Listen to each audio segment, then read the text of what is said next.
Specialist with Study Island, and I'm glad to be here today as we're going to assist you with the collective call to action. So let's get started. Oops. All right, let me just fix this PowerPoint. Funny how things never go the way you expect them to go. All right, here we go. All right. Our objectives for this session is to talk about educational accountability, content and instruction, and professionalism. We can help you district-wide and on a school basis for educational accountability.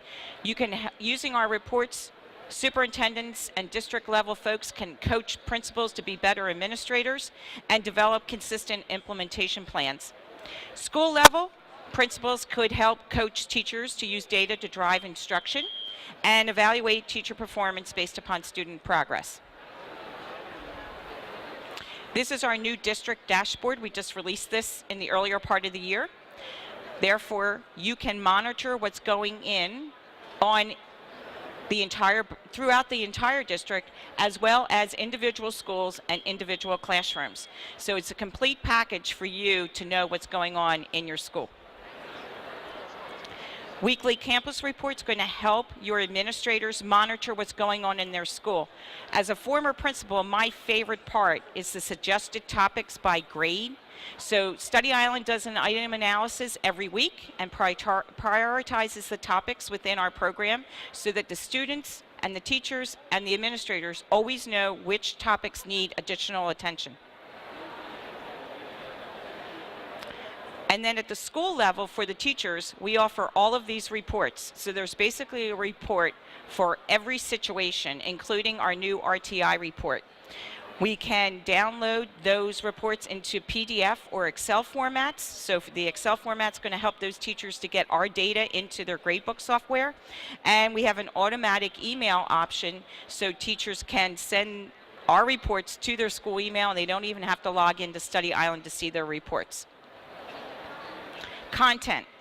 Probably the most important situation for all of you is managing all that content. We are aligned with your state standards, and we are providing a lot of help to teachers that need to transition to the Common Core.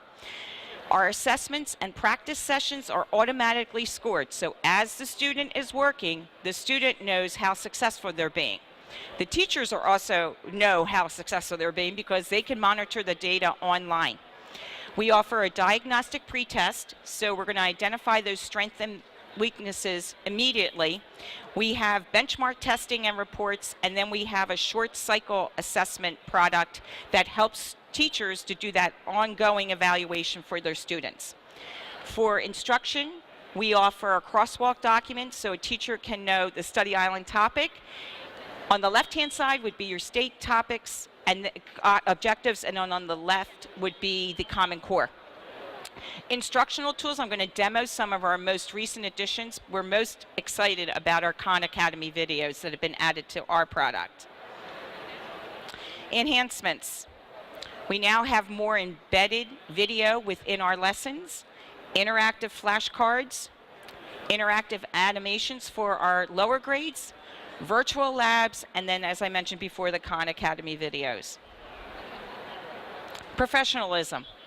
Teachers don't have a lot of time. I was a former middle school math teacher and principal, and I used to dread having to go to my teachers and say, one more thing on your plate.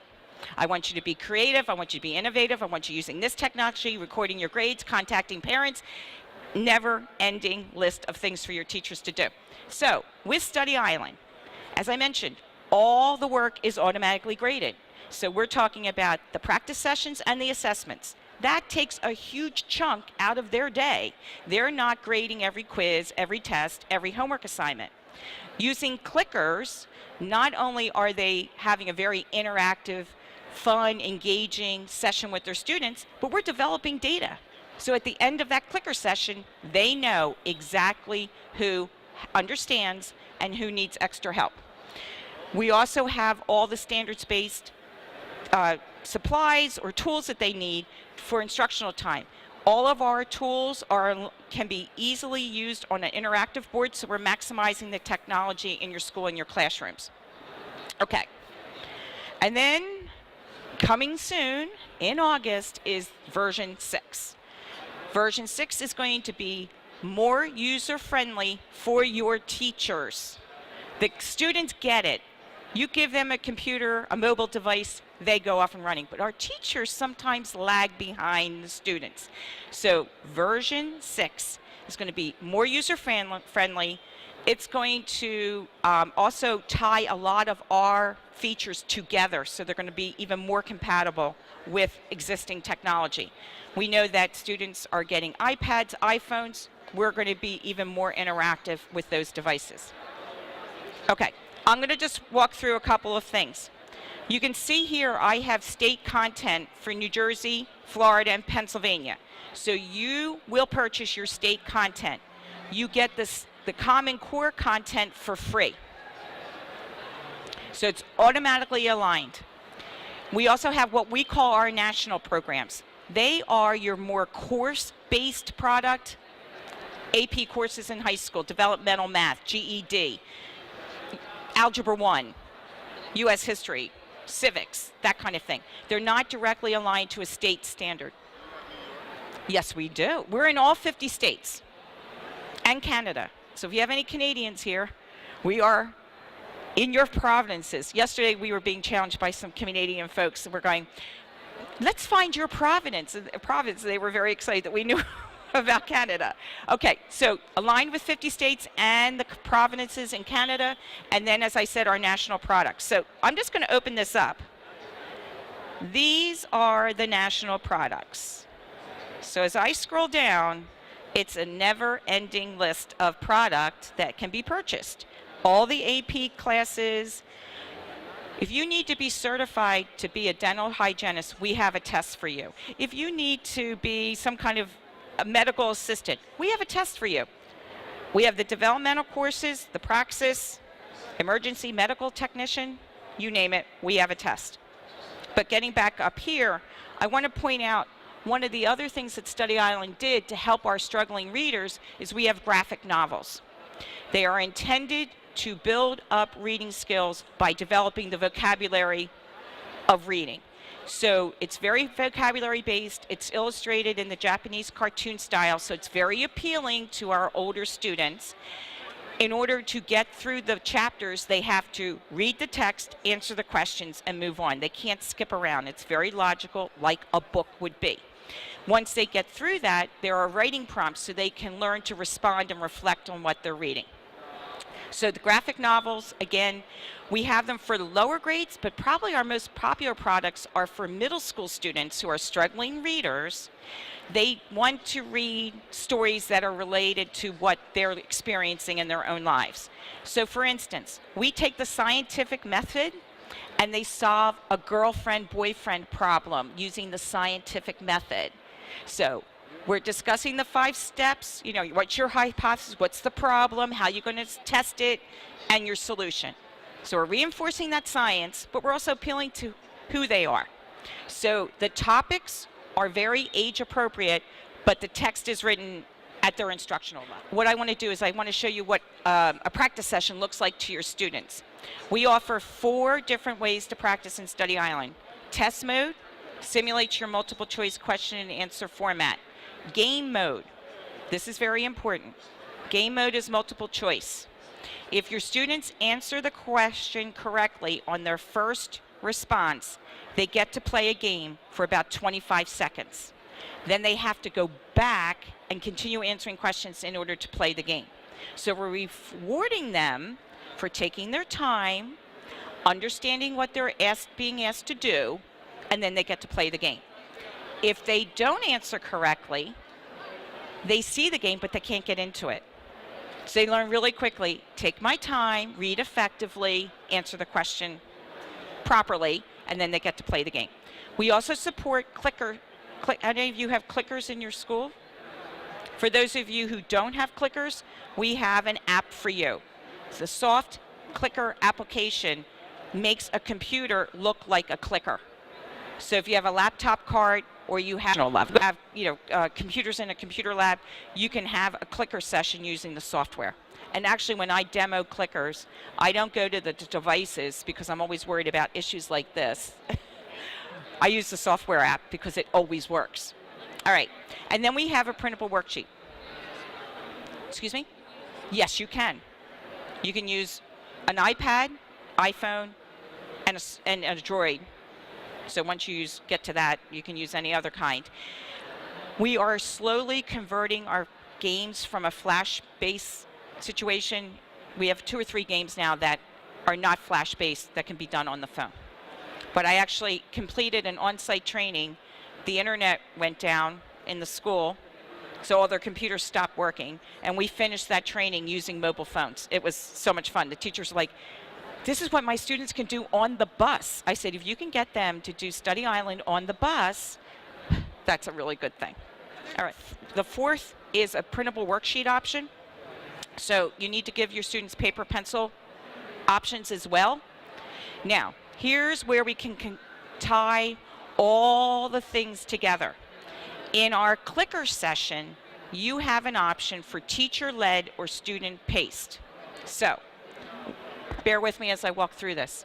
You, as a teacher, set up a clicker session. You create a worksheet. You save the session for later. You give the paper worksheet to your students to do for homework. They go home, they do the worksheet. The next day, you relaunch that clicker session, and they use the clickers to record their answers from their paper homework. Levels the playing field for those students who do not have computers at home. Everybody gets a paper worksheet. Everybody gets told we need to use paper as well as the computer, but the teacher has her homework or his homework automatically scored, and you get the data. The neat thing is, at the bottom of the teacher's screen is a chart. So as the kids are clicking their answers, they're seeing right, wrong, right, wrong, right, wrong. And the teacher knows immediately, question number 3 was problematic, so I need to get into question number 3 with the students, and let's read. Or everybody got 100 on their homework, yay, let's move on, it's good to know. I'm a big fan of clickers because it's instant knowledge of what your students know. And again, if you don't have hard clickers, we have that software app that's going to help you. All right, so feed me questions, because this is what I'm going to do now, is answer questions. Are you all district people? Okay, but you can spy on your schools. And administrators can spy on your teachers. You're going to know which teacher's using Study Island because you can look and see who owns a class. You know, investing in all this technology is great, but if the teachers aren't using it, and I do a lot of webinars for districts and for private principals saying, what are your objections after my webinar? I used to be an administrator, I know. You got to set goals. Well, what could I ask them to do? Week 1, I want your classes made. Week 2, I want an assignment done. Week 3, I want your assignment report printed out in your plan book, and I want you to tell me exactly what you're doing to address the problems that you see. And we offer advanced level training to help the teachers read our reports and make instructional decisions. We can handhold your teachers through that process. We have pricing, and I'm going to be honest, I'm a shopper, so the more you buy, the bigger your discount. So let's just say on average it could be about $11 a student, but it depends upon what state you're in, what you're buying, and how much you're buying. So the bigger the purchase, the less the individual student cost. And my boss over there is nodding. That's a good way to put it. But this is how the training works. You pay for an on-site trainer. If you're new to Study Island, you pay for that initial on-site training, and that's a lot of hand-holding. It's basically teaching your teachers how to navigate the product. In 2 hours or 3 hours, we can't show them every feature.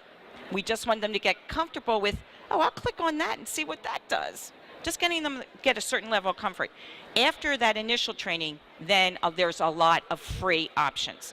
One of the best, and if you're an administrator, you can reward your teachers. We have a power user program. So at their own pace, they go through about 10 modules and learn how to use Study Island. And I've had schools that say, when you become a power user and you get your certificate, you get a $25 gift card to Target. It's training on demand. I do free webinars for school, advanced level. After you've used the product for a couple of months, 6 months or whatever, then you take advantage of my free webinars, and I teach your teachers how to go beyond the obvious. You know, the biggest one we just did one, intense test prep, and our attendance numbers, because everybody was like, oh, the test is next week, what can I do? Or it's in 6 weeks. We're going to be doing a webinar on the Common Core. We're going to be offering a webinar on how to use Study Island over the summer. How many of you would even think about using a software program that's automatically graded and keep those skills nice and sharp? You got some information here. We do have other products, Reading Eggs and Reading Express, Education City, ESL program for any of those of you who need that. And what else? And Study Island. All right, thank you so much. I'll be at booth 908 if you need anything else. Thank you.